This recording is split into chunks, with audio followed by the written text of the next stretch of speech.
Egypt gave the world many things: papyrus, astronomy, medicine, but nothing it produced has left engineers more speechless than the pyramids of Giza. We've walked on the moon, drilled tunnels beneath the English Channel, and raised skyscrapers that pierce the clouds.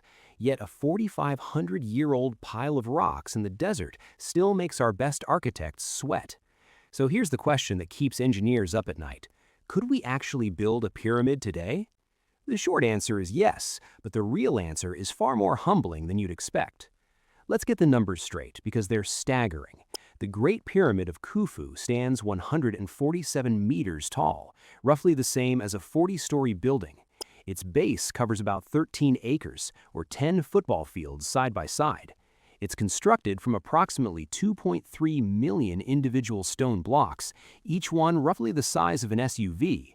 The whole structure tips the scale at around 6 million tons. For context, the Burj Khalifa, currently the tallest building on Earth, weighs about 500,000 tons. The pyramid outweighs it 12 times over. Every block weighs between 2 and 80 tons.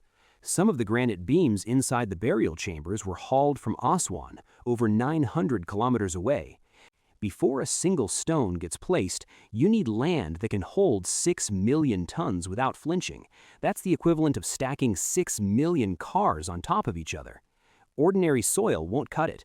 You need bedrock, stable, deep, and geologically boring in the best possible way. The ancient Egyptians learned this the hard way.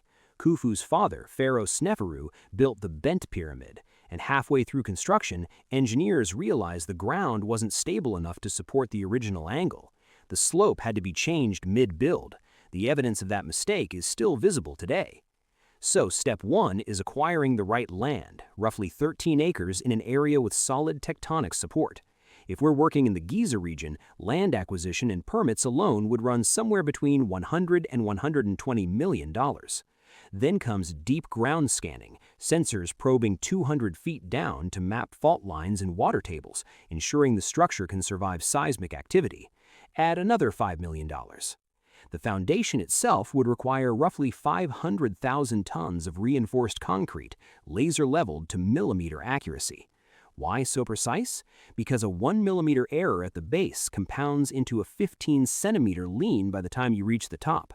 That foundation work costs around $400 million and takes approximately 3 years before construction even begins.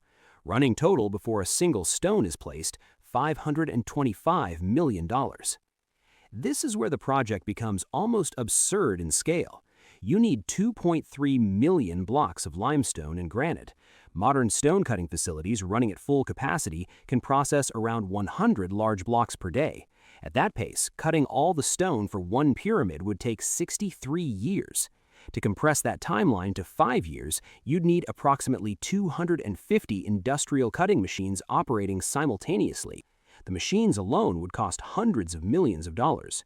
The raw stone material, limestone from local quarries, granite from Aswan, would cost around $1 billion. Powering those machines over 5 years adds roughly $155 million in electricity costs. Then comes transportation. Moving stone from Aswan to the build site, 900 kilometers away, would require a fleet of around 2,400 heavy-duty trucks operating continuously. Logistics and fuel costs approximately $200 million. Running total, over $2 billion, and construction still hasn't started. Here's the part that makes modern engineers genuinely uncomfortable. The heaviest blocks in the pyramid weigh around 80 tons. They need to be lifted, positioned, and set with precision at heights up to 147 meters. No single crane in the world is designed to handle this job at this scale. You'd need a coordinated network of heavy lift cranes, custom rigging systems, and purpose-built ramps or platforms just to get blocks to the upper levels. That crane network, including setup and operation over a 5-year build, $300 million. Labor, roughly 3,000 skilled workers including engineers, crane operators, stone cutters, and logistics crews for 5 years, $400 million. Finally, the outer casing. The original pyramid was covered in polished white Tura limestone that reflected sunlight and made the structure gleam from miles away. Almost all of it was stripped away over centuries for use in Cairo's buildings. Recreating that smooth exterior finish with modern materials, $250 million. Let's add it up. Land, permits, and ground scanning, $125 million.